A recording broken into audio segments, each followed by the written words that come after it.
So this is a question 9, that's proved problematic in the past. The answers are a bit weird because it rounds off to the nearest whole number. So I'll just help you through it and you can have a look at this. So what we've got is bottles of soft drink that need to be packaged in a litre bottle. But the thing is, if the company do them too low, in fact, they said 2 millilitres under, they get a fine. So if it's a 1 litre bottle, it's 1,000 mils. But we want it to be no more than 2 mils under volume, and 2% or 0.02 is when they get fined. So we know that the standard deviation is 2.5. So this is normal with a mean of something and a standard deviation of 2.5. We need to find out what this mean is. What should they aim for to make sure that they don't get too many that are underweight? So we do the same type of thing. Because we don't know the mean here, we're going to find a z-score. So we said if this was a standard normal, how many standard deviations below the mean would this be? So we do a 553. Let's go. Menu 553. The error is 0.02 because it's 2%. And for a standard normal, that would give a z-score of minus 2.05375. Okay, so we've written that down.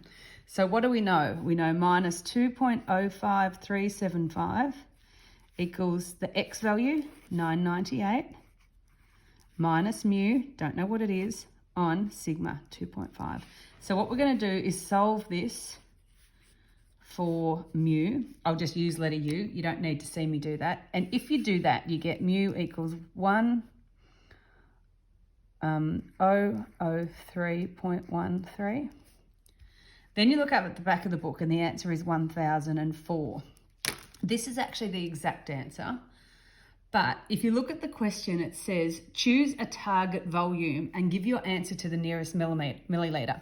So if you chose 1003, you would get more than 2%. So you have to go 1004. So it's the next whole number above this. So hopefully most of you got this, but you can't actually work out why it's 1004. It's because you need more than 1003. So to the nearest milliliter, that's 1004. All right, another one that I think you mightn't like very much, and I don't like very much, is question 12. So I'll go through that one as well. The amount of a certain chemical is normally just chemical A. It's normally distributed with a mean of 10 and a standard deviation of 1. And B is normal. It's got a mean of 14 and a standard deviation of 2. Doesn't matter if we write the squared there or not. We'll write it for habit.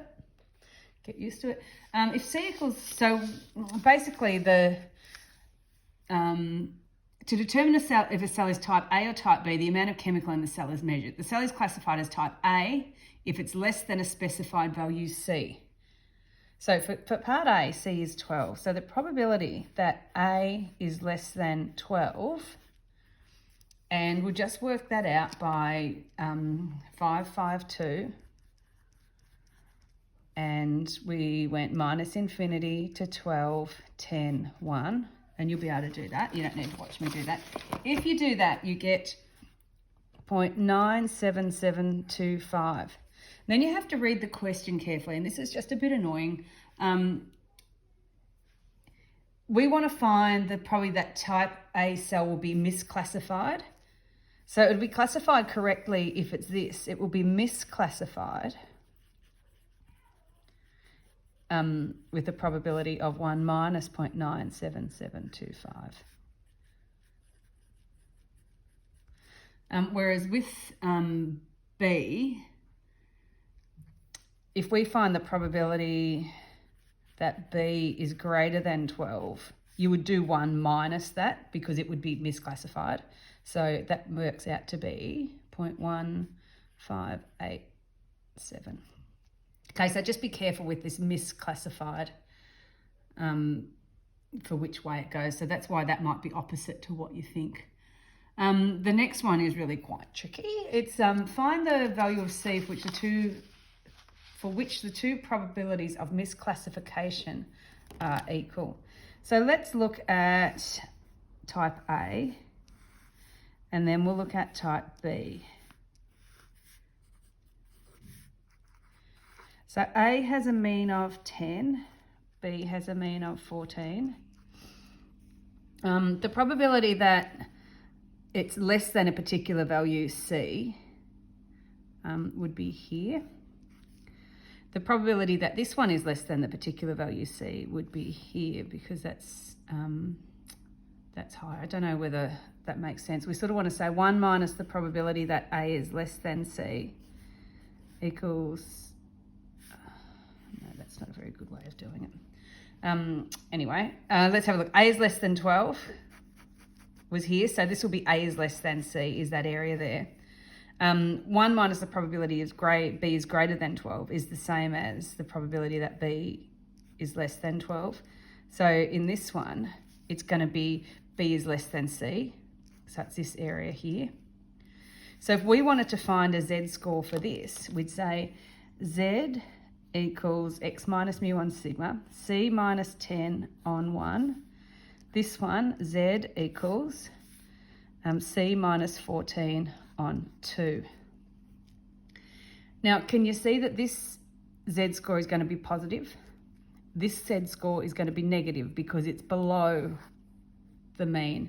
So what we do know is that if we get the C value, we want to be the same. It's just that one's negative and one's positive. So this that becomes C minus 10, I'm going to make that negative. So the actual value of the z-score is the same, because we're not worried about whether it's positive or whether it's negative. We just want the actual number to be the same. So then you solve this for C and you get the required answer, 34 on 3. But it's a bit tricky, that one, with this negative here, because we're only worried about the size of C, not which side of the mean it's on.